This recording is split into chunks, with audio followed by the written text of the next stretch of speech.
नमस्कार। आज हम बात करेंगे अशुभ दशाओं के ऊपर। अशुभ दशाओं को लेके हमने पहले भी बहुत सारे वीडियोस बनाए हैं, जो इसके वीडियो के डिस्क्रिप्शन में उनके लिंक मिलेंगे।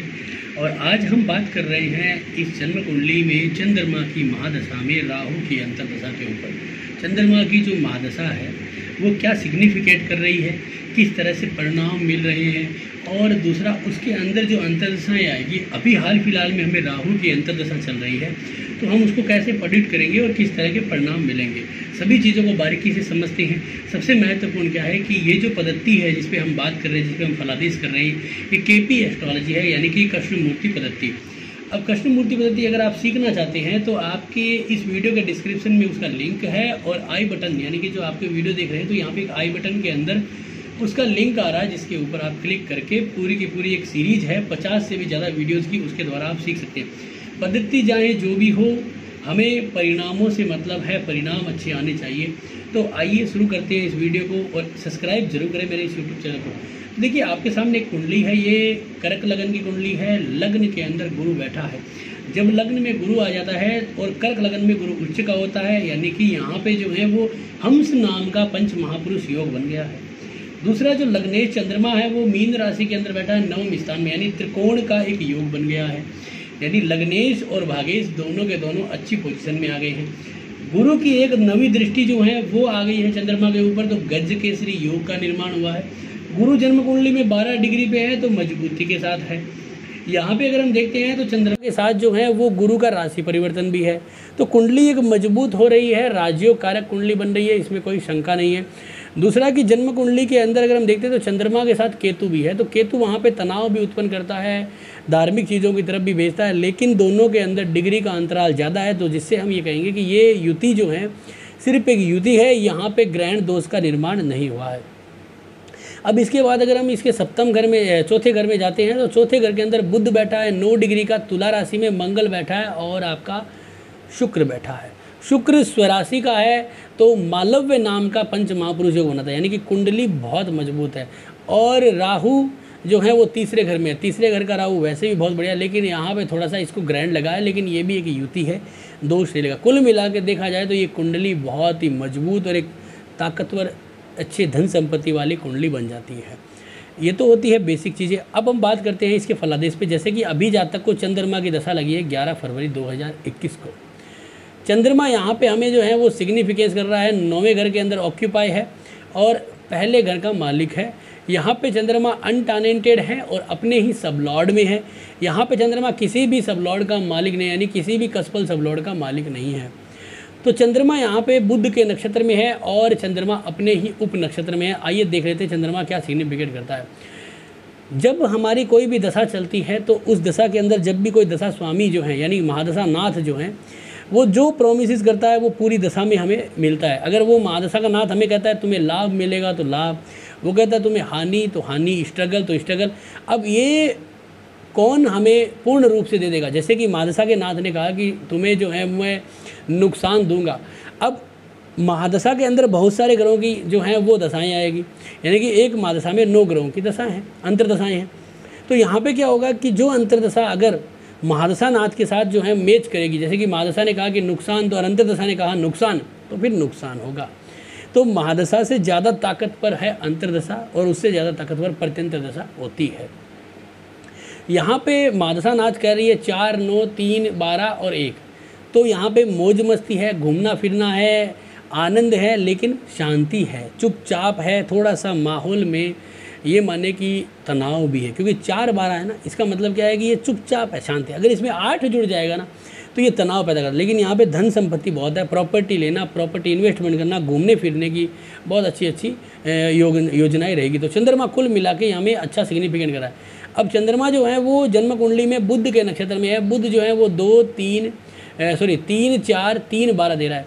तो यहाँ पे भी वो 4, 12 दे रहा है, यानी कि जातक को थोड़ा सा मन से चिंतित कर रहा है। और वैसे भी कर्क लगन है, सेंटिमेंटल होते हैं व्यक्ति, तो थोड़ा भावुक होते हैं।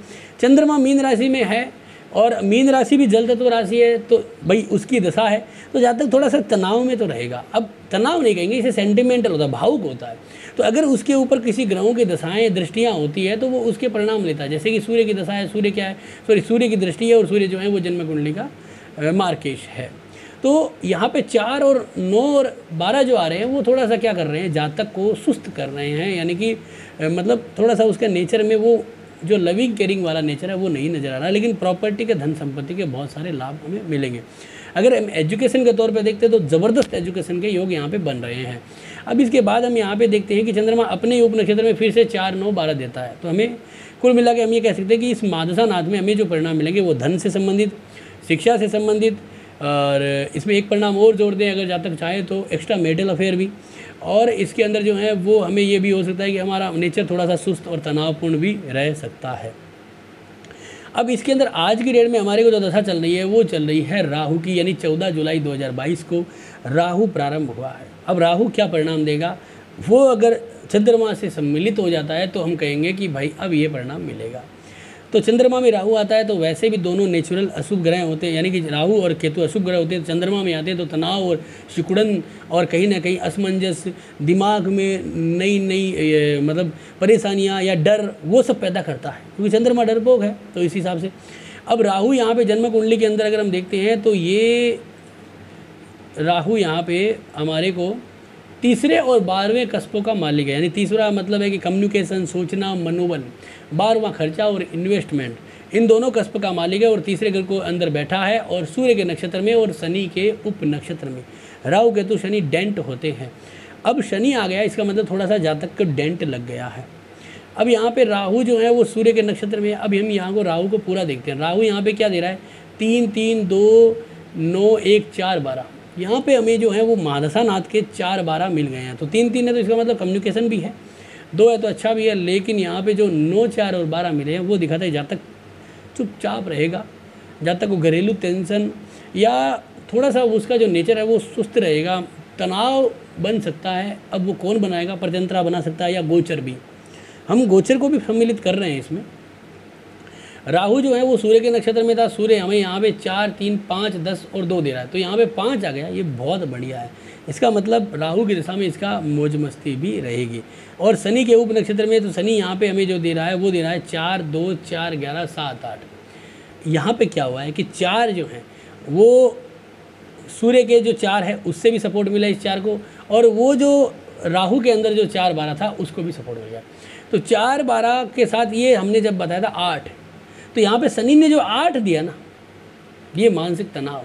अब इसमें क्या होगा कि जातक चंद्रमा में राहु में कोई ऐसी प्रॉपर्टी बनाएगा या घर में कोई ऐसा निर्माण करेगा या कोई नई गाड़ी लाएगा जिसके बाद उसको जो है वो तनाव की स्थितियाँ पैदा होगी। उसके घर में वास्तु दोष का निर्माण होगा और वो वास्तु दोष जो है वो बनेगा आपके घर के ईशान कोने के अंदर।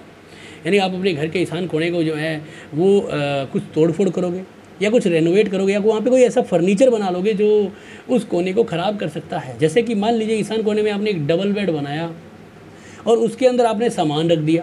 मैंने एक कैलकुलेशन किया था एक लड़की का, तो वो विदेश में रहती थी, तो उसने क्या किया कि उसका कोना ईशान कोने का था। वहाँ पे होना कोई बुरा बात नहीं है, पढ़ाई के लिए अच्छा भी है, लेकिन वो जो डबल बेड के ऊपर जो सो रही थी उसमें स्टोरेज का बॉक्स था और उस स्टोरेज बॉक्स में उसने जो है वो इलेक्ट्रिक इक्विपमेंट रख रखे थे ख़राब। जैसे कि मान लीजिए हीटर है या जो पानी गर्म करने की रोड है या टेप रिकॉर्डर है या कुछ जो भी है, इस तरह के इलेक्ट्रिक इक्विपमेंट थे 2, 3, 4 ख़राब रखे गए, तो वो एक नेगेटिव एनर्जी जनरेट कर रहे हैं। तो अगर आप इस तरह का दोष क्रिएट कर लेते हो तो आपको तकलीफ और तनाव के हो। कुछ लोग एंटिक पीस लाते हैं और वो लाके ईशान कोने में रख देते हैं। अरे भाई, एंटिक पीस का मतलब वो शनि है और वो लाके आपने ईशान कोने में रख दिया तो वो वास्तु का दोष बन गया। तो मेरा वीडियो के अंदर बताने का तात्पर्य क्या है कि इस कुंडली के अंदर जो है वो क्या हो रहा है कि आपका जो महादशा का नाथ चंद्रमा है वो राहु के साथ आके जो है वो थोड़ा सा क्या कर रहा है कि जातक को परेशान कर रहा है, तनाव उत्पन्न कर रहा है, क्योंकि यहाँ पे 4, 8 और 12 के संयोग बन गए जो दिखाता है कि जातक अब चिंताओं में, तनाव में रहेगा। तो ये राहु की पूरी दशा, और जैसे कि जातक की 14 जुलाई को लगी है वैसे ही जातक ने कुंडली भेजी और देखते ही पता चल गया तो तनाव में है। तो इसी तरीके से आप इसको जो है वो रेक्टिफाई कर सकते हो कि भाई जातक के ऊपर किस। अब इसमें आप गोचर को भी सम्मिलित करिए। जैसे हम यहाँ पे गोचर कुंडली लगाते हैं, यहाँ पे ये सॉफ्टवेयर बहुत बढ़िया है, इसमें आप सब कुछ ऐड कर सकते हो। तो ये कर्क लगन की कुंडली है तो आप कर्क लगन का ही यहाँ पे लगाए गोचर को, तो हम यहाँ को इसको आगे बढ़ाते हैं। तो गोचर हमेशा जो है वो जो लगन की हमारी कुंडली है उसी लगन का गोचर लगाना चाहिए, जिससे कि हमें पता चले कि कौन सा ग्रह हमारे किस भाव में कहाँ पे गोचर कर रहा है। तो आज की डेट में अगर हम देखते हैं तो गुरु जो है वो चंद्रमा और केतु के ऊपर गोचर कर रहा है, तो महादशा नाथ के ऊपर तो बहुत बढ़िया गोचर है, तो कॉन्फिडेंस है। और गुरु जब गोचर कर रहा है तभी जातक क्या करता है, रेमेडीज़ के लिए भागता है इधर उधर। ये भी एक बहुत बड़ी समझने वाली बात है। अब राहु, केतु और शनि, इनको देखिए। यहाँ पे अगर हम देखते हैं तो केतु जो है वो चौथे घर के अंदर गोचर कर रहा है, राहु कर रहा है यहाँ पे जो है वो गोचर कर रहा है 10वें घर के अंदर। अब चौथा घर यहाँ पे अगर बैठ के जो है, यानी जन्म कुंडली का जो राहु है वो यहाँ पे बैठा है आपके 5वें घर के अंदर, जो आपका स्वामी है यहाँ की अंतरदशा का। तो यहाँ पे ये राहु है, ये क्या इसको दृष्टि कर रहा है, देखिए 1 2 3 4 5 नहीं कर रहा है। इसके बाद ये केतु जो है वो यहाँ पे 7 8 और 9 नहीं कर रहा है। शनि यहाँ पे जो है 7 8 9, तो शनि भी यहाँ पे जो है उस राहु को दृष्टि नहीं कर रहा है। तो ये हमें कैसे परेशानी आ रही है, कैसे हम इस चीज़ को एडजस्ट करेंगे, इस चीज़ को समझ लीजिए कि ये जो चंद्रमा बैठा है यहाँ पे, यानी कि जन्म कुंडली के अंदर आपका जो चंद्रमा मीन राशि में बैठा है, इसकी दशा है। इसको शनि यहाँ पे तीसरी दृष्टि से देख रहा है मकर राशि का, और शनि जन्म कुंडली का एक अशुभ ग्रह। तो शनि जो है वो जातक को परेशान कर रहा है, शनि जातक को, मन को जो है और कमज़ोर कर रहा है। और ये जो कमज़ोर कर रहा है, अब शनि के अंदर राहु आ रहा है तो वो ज़्यादा से ज़्यादा तकलीफ़ में हो रहा है। और जैसे ही शनि कुंभ राशि में गोचर कर जाएगा, वैसे ही क्या होगा कि शनि कहीं ना कहीं जो है वो रिजल्ट बहुत बुरा देना भी शुरू कर देगा। तो हमें यहाँ पे किस तरह से समझना है इसमें कि आपका गोचर भी ऐड करिए, यानी कि महादशा और अंतरदशा के नाथ को अगर राहु केतु शनि देख लेते हैं तो हमारे को अड़चने पैदा करते हैं। मंगल भी देख लेता है तो घटनाओं में नुकसान देता है। लेकिन हमें ये प्रतीत होता है सिग्निफिकेटरों से कि चंद्रमा में राहु आया तनाव के योग बनाता है। तो आज का ये वीडियो आपको कैसा लगा आप ज़रूर बताएं। अच्छा लगा तो लाइक करें, शेयर करें, सब्सक्राइब करें। धन्यवाद दोस्तों।